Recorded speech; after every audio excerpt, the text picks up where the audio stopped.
ओम शांति भाइयों बहनों, स्वागत है आपका हमारे लव गॉड चैनल पर। आज हम आपको द्रौपदी के चीरहरण को ज्ञान में दर्शा के बताएंगे, इसलिए वीडियो अंत तक जरूर देखें। चलो वीडियो की शुरुआत करते हैं। हम आपका ध्यान महाभारत के उस दृश्य की ओर ले चलते हैं जब द्रौपदी का चीरहरण होने लगा था।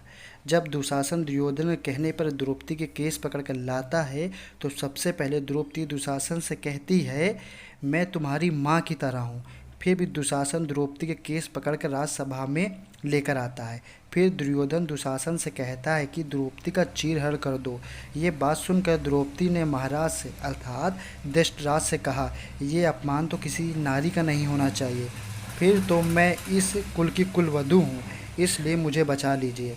लेकिन धृतराष्ट्र ने सर झुका लिया। फिर गंगापुत्र भीष्म से बचाने की मांग की, लेकिन गंगापुत्र भीष्म राजगद्दी के आसन पर विराजमान कोई भी महाराज हो, उसके प्रति पूर्ण ईमानदार रहूँगा तथा उसमें अपने पिता की छवि देखूंगा। इसलिए गंगापुत्र भीष्म ने भी अपने क्रोध को मौन कर लिया।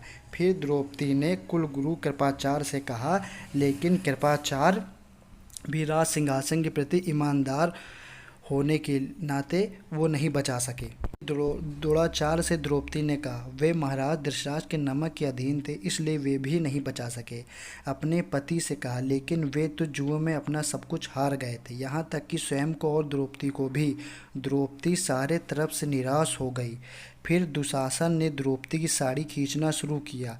फिर अचानक उनको श्री कृष्ण की याद आई कि श्री कृष्ण ने कहा था कि द्रौपदी, तुम्हें मेरी आवश्यकता हो तो तुम मुझे याद कर लेना, मैं तुम्हारी सहायता अवश्य करूंगा।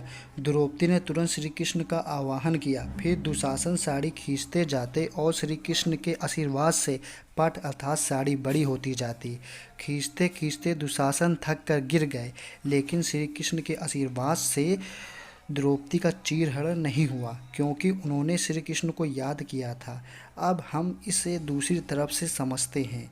क्या द्रौपदी अपने से कभी सोचा है कि द्रौपदी के केस पकड़ कर दुशासन उन्हें राजसभा में क्यों लेकर आया? इतना द्रौपदी का अपमान हो पाया, इतना दुख तकलीफ और पीड़ा द्रौपदी को उठानी पड़ी, इतना दर्द क्यों सहना पड़ा चीरहरण के दौरान? क्योंकि द्रौपदी ने पहले उन दुष्ट व अत्याचारी से बचाने के लिए कहा, फिर महापुरुषों से कहा, लेकिन कोई बचा नहीं पाया।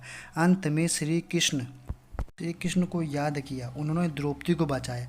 अतः अगर द्रौपदी के पास जैसे ही दुशासन खराब दृष्टि और वृत्ति से आया था, तुरंत द्रौपदी श्री कृष्ण का आवाहन कर लेती तो ना केस कभी पकड़ सकता था, ना ही वस्त्र को छूने की हिम्मत होती।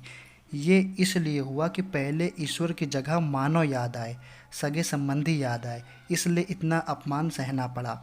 अगर कभी कोई प्रतिकूल परिस्थिति हमारे पास आए तो हमें स्वयं भगवान को याद करना चाहिए। फिर भगवान किसी को निमित्त बनाए या आपको स्मृति देंगे कि उनको बुलाओ, क्योंकि भगवान हम सब से वायदा करते हैं कि कभी भी किसी समय मुझे बुलाओगे तो मैं अवश्य आऊँगा। इसलिए पहले भगवान को याद करो, फिर सगे संबंधी को। ये वीडियो आपको कैसा लगा अपने विचार कमेंट बॉक्स में अवश्य लिखें। लाइक करें, सब्सक्राइब करें, ज़्यादा से ज़्यादा शेयर करें। धन्यवाद। ओम शांति।